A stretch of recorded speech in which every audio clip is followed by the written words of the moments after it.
eu vejo cada vez mais para o mundo de hoje, né? A gente está falando aqui, levantando os problemas do mundo de hoje, né? Eu acho que é legal a gente pensar também as soluções, né?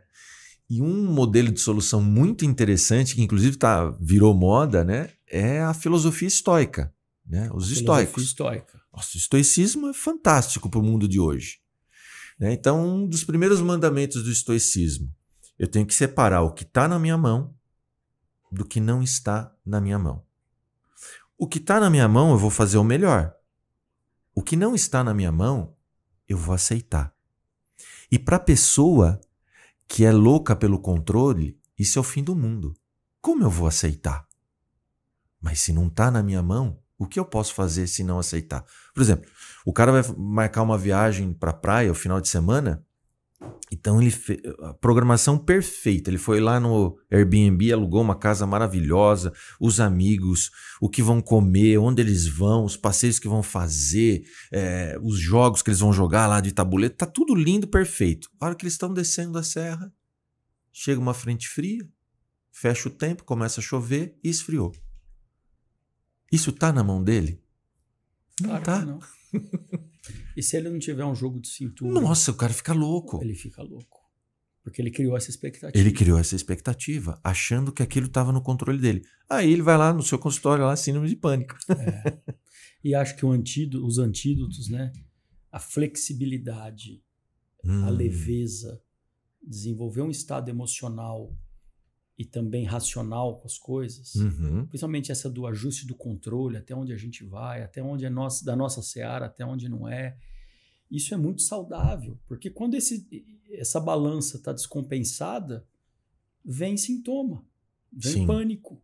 Sim. O pânico é muito frequente em pessoas excessivamente controladoras. Controladoras. E o pânico traz o quê? O descontrole. Isso que é interessante. Bacana. Interessante, né? O pânico é uma sensação de descontrole. A pessoa, em meio a uma crise de pânico, ela sente que ela não está controlando as emoções e o próprio corpo. É um piripaque. E é isso. Pânico é o descontrole de pessoas excessivamente controladoras. Esse é um trabalho que, em terapia, né, e orientando a pessoa, a gente pode tentar construir um caminho. E aí a gente vê como é poderosa a farmácia que a gente tem no nosso cérebro. Porque o cara com pânico, ele começa com pensamentos, né? E aí ele gera sintomas, por exemplo, de infarto, porque a pressão do cara vai lá em cima, né? Batimento cardíaco, Exato. Respiração ofegante, dor no peito. O cara pensa, estou morrendo. Vai lá para o pronto-socorro, fazem todos os exames. A sensação iminente de morte é o que mais aterroriza quem passa por uma crise de pânico. E aí o trabalho é esse, às vezes é passar uma medicação, claro, para aliviar o sofrimento, dar uma segurada, trabalhar a química ali e buscar, a médio e longo prazo, olhar para essas coisas da vida, olhar para o próprio funcionamento. Sim. Né?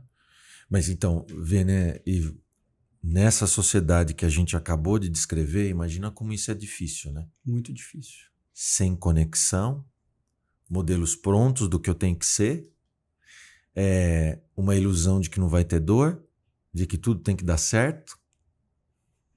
A conta não está fechando. A conta não está fechando. Eu me lembro de um vídeo impactante, acho que você deve ter visto, o CEO da BMW, que ele tem uma crise de burnout. Não vi. Ele está no palco, deve ter perto de 10 anos isso.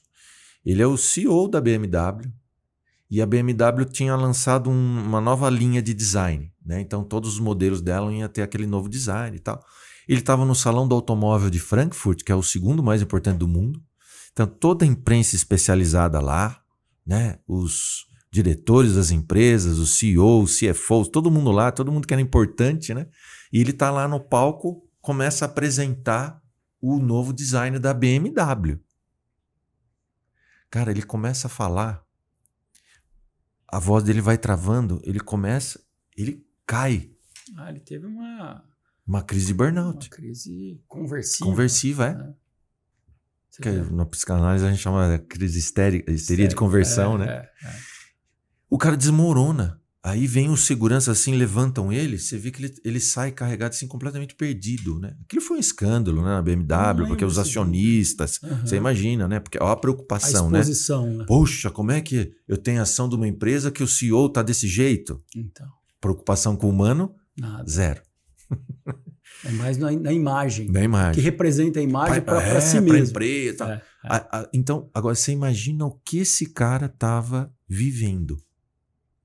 O que esse cara estava vivendo? Um cara multimilionário, claro, né? Poderosíssimo, que você vai falar que não é um cara de sucesso? Pô, o cara chegou a ser CEO da BMW mundial. Então. E aí, um outro tema que eu acho que é interessantíssimo aqui no nosso assunto, né? O que é sucesso? Porque para o mundo de hoje, esse cara, ele atingiu o topo do sucesso. Ele é CEO de uma multinacional poderosíssima. Então ele é um cara de sucesso. É um cara de sucesso. Mas ele é feliz? Então essa é uma questão. Outra? Dentre várias. Quer dizer, um cara que tem uma síncope dessa ali, não pode estar feliz, né?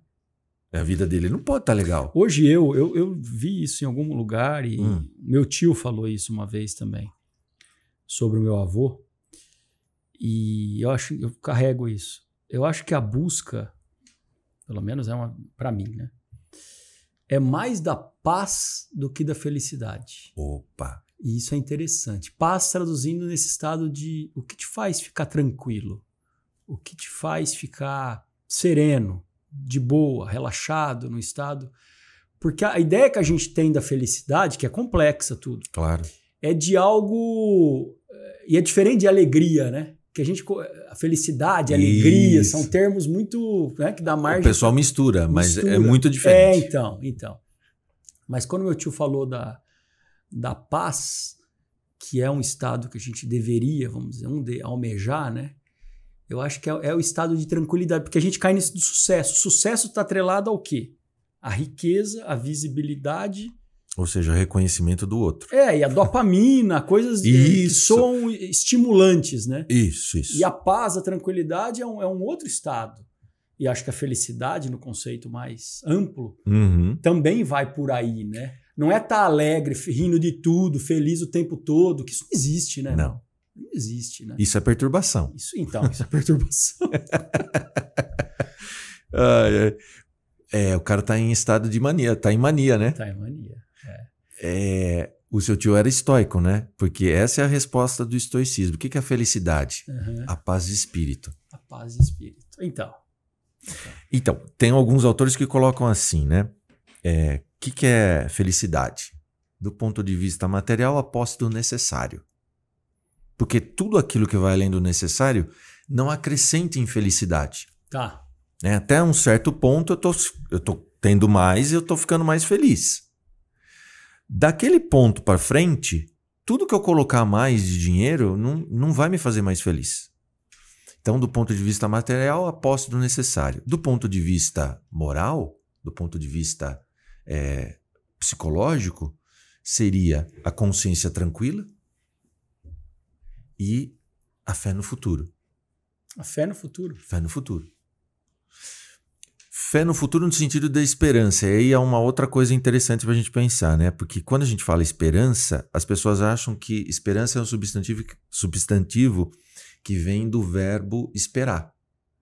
Então o cara vai lá no teu consultório, chega lá para sua secretária, doutor Ivo está marcado, ela vê as credenciais dele, só aguardar, o doutor Ivo vai chamar. Ele está esperando você chamar. Está lá sentado no sofá esperando você chamar ele. Não está fazendo nada. Mas na verdade, esperança vem do verbo esperançar, que é fazer o meu melhor e entregar para as forças do universo. O melhor exemplo disso é o agricultor. Então ele vai lá, ele vai arar a terra, vai irrigar, vai adubar, vai acertar o pH, vai comprar as melhores sementes, no momento certo do ano ele vai lá, semeia. Pronto. A partir daí... Não é com ele. Não é com ele. Então ele tem a esperança que se ele plantou trigo, vai nascer trigo. Mas essa entrega que é fabulosa. Então, isso é... Porque a gente volta na questão do controle. Volta na questão do controle. Esse exercício da entrega, que aí vem da confiança no futuro, é algo que acho que está em jogo hoje, que o ser humano precisa trabalhar. Tem alguns pensadores ali que dialogam com a psicanálise e tal, né, que falam que o ego tem síndrome de faraó. O ego que não foi bem trabalhado, né, um ego harmonizado, equilibrado. Porque o egoísmo, que é uma coisa que se incentiva muito nesse modelo nosso de sociedade, né? Esse individualismo, esse egoísmo, né? Aquele pensador lá da Sociedade do Cansaço, ele fala isso, né? Que é um modelo de sociedade que incentiva muito o egoísmo, o individualismo exagerado, né? E essa questão do faraó, né? Porque o faraó era o Deus encarnado, então as pessoas elas querem ser Deus, porque se eu quero controlar o futuro, eu estou querendo ser Deus, né? Tudo tem que ser para mim. O faraó, tudo era do faraó. E todo mundo tem que estar me reverenciando. E todo mundo tem que aprovar o que eu faço. Então aquela pessoa, quando ela entra nesse modo tubarão, né, esse modo egocentrado, né, ela quer ser o faraó. E o nosso modelo de sociedade nos joga muito para esse estado, né? O tempo todo. O tempo todo. E é um estado que ele para quem está nesse estado, ele é um estado que se autoalimenta, que ele é excitante. Sim. A dopamina, Não, e ele traz para o ego reforço. Cada vez que se consegue algo de poder, reforço positivo. Reforço positivo. E é difícil sair desse estado. Então, o Marcos Aurelius, na reflexão dele, né, ele como imperador, ele falava muito disso. Né? Dele ser o imperador, então essa coisa, né? Imagina. Você ser imperador de Roma. O cara era o cara, né? Como a gente falou. Putz, e aí ele ia buscar trabalhar a serenidade, a humildade. Você fala, pô, o cara é imperador e tá preocupado em ser humilde. Então, era um cara genial. E assim, tem um movimento, diante de tudo que a gente está falando, o mundo é bem legal, porque nunca teve tão bom, como você falou, riqueza. Né? Nunca o ser humano talvez esteve tão doente. E a gente percebe também que existem hoje movimentos já que indicam que priorizar a reclusão, a boa reclusão, no sentido de autoconhecimento, de ter tempo para si, de meditar, de fazer coisas, né, para si. Isso também está ganhando força. Sim. Eu acho que não na mesma proporção do que a sociedade está consumindo. A gente. Mas tem movimentos por aí. Eu li ontem, foi no Instagram de uma página, até mostrei para minha esposa, uma matéria que disse assim, que os filhos de milionários do país de Gales, lá da Europa, estavam mudando a forma de estudar. Que as escolas, para esses filhos de milionários, hoje tem um tripé, que é aprender agricultura, sobre inteligência artificial e sobre filosofia. Olha que fantástico, cara. Que são o tripé que eu não sei aí exatamente se é uma nova escola, se é, cara. Mas você vê. Conexão com a natureza. E a agricultura é interessante, porque isso você fala hoje. O ser humano pouco, acho que olha para isso. A não ser quem trabalha com isso. Né? Fica tão consumido com a tela, né? Sim. E aprender. E a agricultura é o que você falou agora do exemplo do agricultor. É de onde vem, é o que sempre existiu, é o que sempre vai existir de alguma maneira, é de onde a gente vai. Então, estudar sobre, se conectar para os jovens, que hoje é quem vai estar aqui, né, no futuro recente aí, se alimentar disso. E a filosofia, né, que já está hoje nas escolas, mas é fabuloso esse... Sim. E no meio disso a IA, né? Então. A inteligência artificial que vai estar de alguma maneira também, né? Que é o futuro e é muito bom, porque se a gente se formos seres humanos, a IA vai ser maravilhosa. Exatamente. E olha que interessante, a agricultura traz o homem para o pé no chão. Isso, a natureza. A IA para a virtualidade. Isso. E a filosofia para buscar o equilíbrio. Para porque... busca do pensar, Sim, do refletir, da reflexão. Do propósito. É interessante se a gente pegar, por exemplo, a cultura grega, o que era pecado para eles, né? Era a híbris, que é o exagero. Tanto que se a gente pegar a arte grega, né? O que os especialistas dizem? O Freud gostava muito de arte, né? Ele tem vários textos sobre interpretação de arte, né? A arte grega, ela é a exposição desse princípio filosófico, né? Do equilíbrio dinâmico, ou seja, a perfeição é não ter nem menos nem mais, a medida certa. Que depois no cristianismo eles vão chamar de temperança. Temperança. Né? Então, o difícil é isso. Eu ter esse mundo de dentro, eu meditar, eu buscar o autoconhecimento, ter uma vida de reflexão, mas eu também me conectar, eu também trabalhar, eu também ter as coisas, ou seja, os pilares da minha vida, eles serem vividos de uma forma harmônica, né? Num equilíbrio dinâmico. Então, esse sempre foi o que se falou, né, entre a sabedoria desde os tempos antigos. Né? Interessante quando a gente fala do propósito, tem a professora Lúcia Helena Galvão, que eu acho fantástico, né? Então, ela tem uma abordagem muito interessante sobre isso, né? Ela fala, olha, o teu propósito de vida foi definido pela natureza, né? Você é um ser humano. Então, ela fala, qual que é o propósito de uma macieira? Né? Dar maçãs.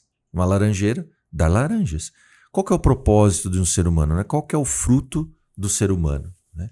É se tornar uma pessoa melhor, desenvolvendo valores, virtudes e sabedoria. Então, a gente não vê hoje as pessoas preocupadas em discutir valores. No máximo, no mundo corporativo, eles discutem para colocar uma plaquinha na entrada da empresa, né? Missão, visão e valores. Tem não é? Tem. É só para colocar lá na plaquinha, esquece. Né? Quer dizer, não se vê uma preocupação em quais são meus valores. Né? Valores como sendo quais os comportamentos nobres, né? Então, ser justo, ser leal, ser indulgente, ser uma pessoa paciente, ser uma pessoa caridosa, ser uma pessoa empática, né? Então, são os valores. A virtude é quando eu coloco os meus valores em prática. E o propósito de vida, as pessoas se perdem porque elas pensam que o propósito de vida é o que o mundo vai me dar. E, na verdade, o propósito de vida é o que eu vim dar para o mundo. É invertido. É invertido. Por isso que a gente não acha. O propósito de vida não é eu ser servido, mas é eu servir. Como é que eu vou servir para fazer com que esse mundo seja melhor do que quando eu cheguei? Né? Esse seria um compromisso nosso, né? E aí é um caminho que sai daquela visão egocentrada e vai para outra direção. Que é doar, né? Doação, que é doar, entrega. Servir. Naquela pesquisa lá, o Robert Waldinger fala, né, que eles viram lá na pesquisa de Harvard, né, sobre a felicidade, que era feliz aquela pessoa que se esforçou para transformar o colega de trabalho em amigo verdadeiro. Olha só. É bonito isso, né? E uma outra coisa, né, Ivo, que eu acho que você também deve enfrentar muito no consultório, né, que é essa questão, primeiro, confundir alegria, excitação com felicidade, né? Que alegria e excitação são momentos pontuais, felicidade é um projeto de vida, né? E a outra coisa, a confusão com paixão e amor, que são coisas muito diferentes. E aí aquele cara, ele está apaixonado, a paixão dura no máximo 2 anos. E ele quer para sempre. Aí o que ele faz? Fica mudando de uma paixão para outra. Que é para sempre. Porque a paixão ela é quente. Né? E você não precisa fazer nada. Porque o próprio mecanismo da paixão, né, os neurotransmissores, eles me dão aquele entusiasmo. Exatamente. No amor, de novo a gente volta lá para a natureza, né, para a jardinagem. O amor é uma construção. Não está pronto. Você escolhe amar. E é como cuidar de um jardim, é todo dia. E, voltando lá, né? Vai ter dissabores, vai ter desencontros. Você tem que colocar na conta do normal. Do normal. Senão... E a gente vai construindo, vai se conhecendo. Um vai ajudando o outro a se tornar uma pessoa melhor. Isso que é amor. Só que hoje as pessoas não querem investir. As pessoas não querem se responsabilizar. É interessante, né? Alguns conceitos que viraram o fim do mundo. Por exemplo, responsabilidade.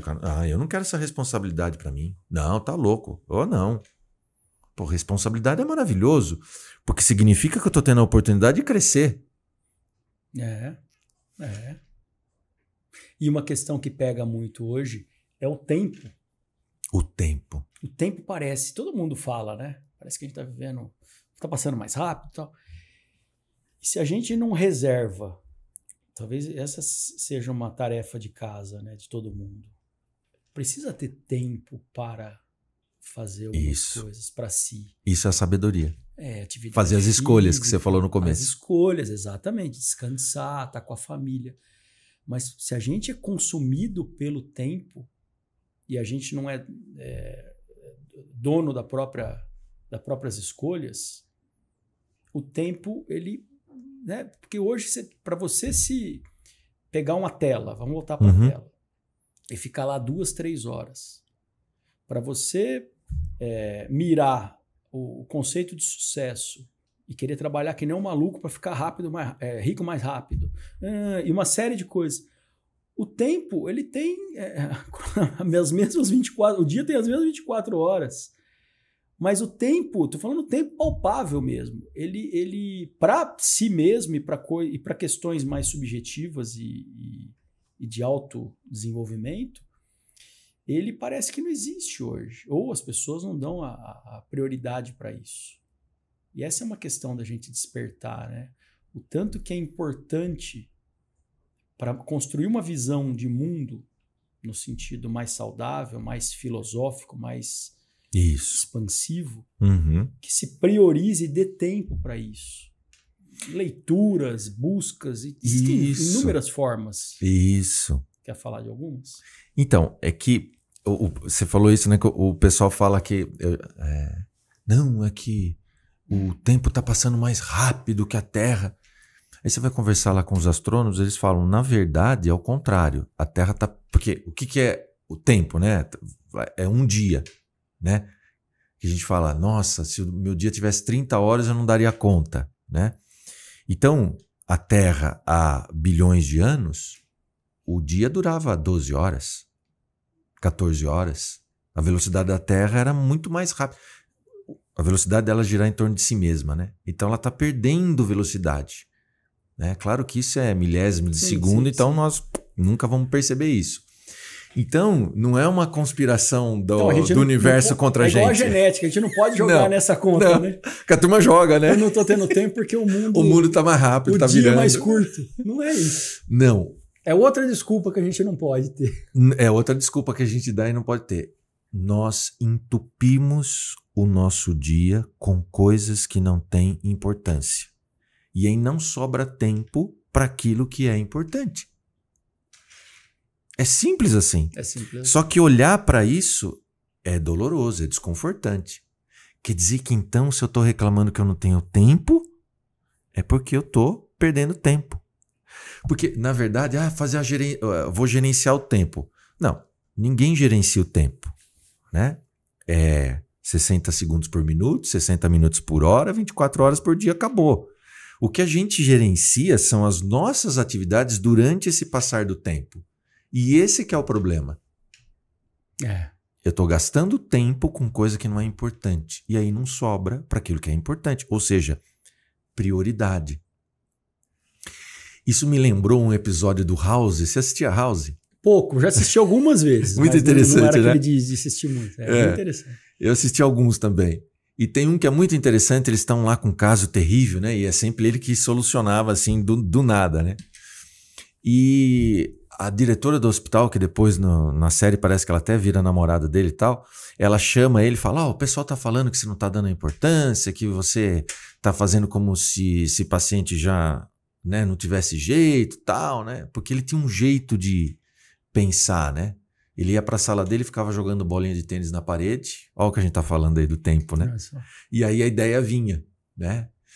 E aí ele tá lá nessa discussão com ela e ele fala assim, olha, é como dizia o grande filósofo Mick Jagger, né, lá dos Stones, na vida não se pode ter tudo.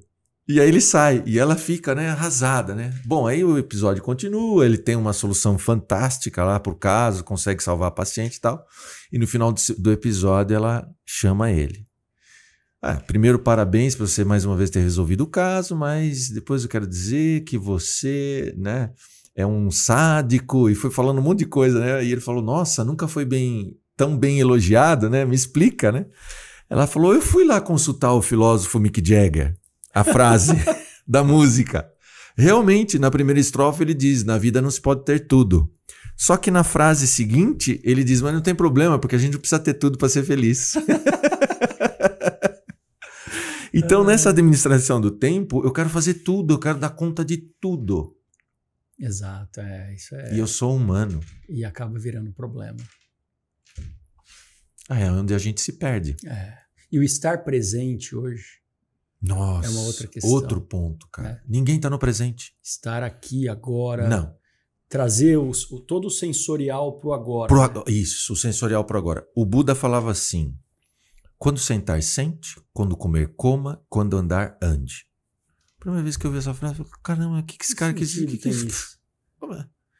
Aí você fala, caramba, a profundidade disso. Quer dizer, ele está falando disso, do sensorial tá no presente.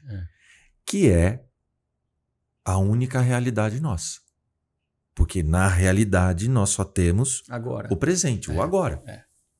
O passado é um registro que muitas vezes é uma fantasia, né? E o futuro é uma construção aqui. Ele não existe ainda. Agora, como eu vou ter um futuro promissor se eu estou desperdiçando o meu presente? É agora que a gente tem que realizar, fazer, Sim, conectar. Fazer o meu melhor agora. E tem muitas linhas hoje terapêuticas que também vão por aí, né? Uhum. De trabalhar o aqui, o agora, o hoje, Sim. A percepção de si mesmo. O sensorial, entrar em contato com a realidade como ela é. E é difícil nesse Muito. universo hoje turbulento. Da correria, né? Cara, que bom, hein? Que bom, Ivo. Que papo que legal. Bom, muito gostoso. Nossa, eu agradeço. Agradeço a tua presença. Eu é que agradeço a oportunidade, foi muito legal. Um papo super rico. Sim. Acho que daria mais umas 3 horas aqui pra gente ficar conversando. Vamos embora. Mas vamos marcar próximo. Vamos, sem dúvida. Obrigado. Queria deixar uma frase que esse último assunto nosso aí me lembrou do Mark Twain, que é um cara que escreveu lá As Aventuras de Tom Sawyer, né? Entre outros. É um grande escritor norte-americano do final do século XIX e começo do XX. E ele tem 2 coisas muito interessantes. Ele morreu com mais de 70 anos, em 1910, acho. E que pra época, se viver mais de 70 anos... Era bastante. Putz, é como você passar dos 90 hoje. E ele olhou pra trás, quando ele estava quase no fim da vida, ele escreveu 2 coisas interessantíssimas. A primeira é: as coisas pelas quais eu mais sofri na minha vida nunca chegaram a acontecer. E a outra é: não temos tempo. Muito breve é a vida. Não temos tempo para discussões banais, tirar satisfações, rancores e justificativas. Só temos tempo para amar. E mesmo para amar é só um instante. 10, né? 10. Fabuloso. Valeu, Ivo. Prazer. Obrigado, viu, querido? Foi muito bom. Muito bom.